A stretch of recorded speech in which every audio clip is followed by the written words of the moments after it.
একটা মহা গুরু দায়িত্ব নিয়ে বসেছি।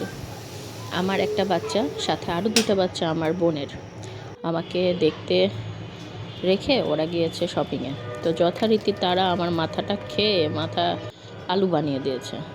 তো মাথা ব্যথা কমাতে আমি একটু চা বানিয়ে নিলাম প্রথমে, আর ওরা চিল্লাচিল্লি করে আমার মাথা খাচ্ছিল। তো মনে করলাম মাথা না খেয়ে ওদের জন্য একটু এমন কিছু বানিয়ে দিই যেন ওরা খেতে পারে। পরে ডিম, চালের গুঁড়া, চিনি আর কলা পানি দিয়ে একটা ব্যাটার করে ওদের জন্য একটা পিঠা বানিয়ে দিলাম। তো পিঠাটা খুব সফট হয়েছে ভেতরে, আর বাইরে খুব ক্রাঞ্চি, মচমচে। তো ওরা খুব পছন্দও করেছে, মজা করে খেয়েছে। তো খুব সহজে ওদেরকে আমার মাথা খাওয়া থেকে বিরত রাখতে একটা রেসিপি করে দিলাম। তো এখন তারা খাচ্ছে, খেলছে, খুব আনন্দে আছে। বাকি চাটা ঠান্ডা হয়ে গিয়েছিল, আমি আবার একটু ওভেনে গরম করে নিয়ে বাকিটা খেয়ে ফেললাম।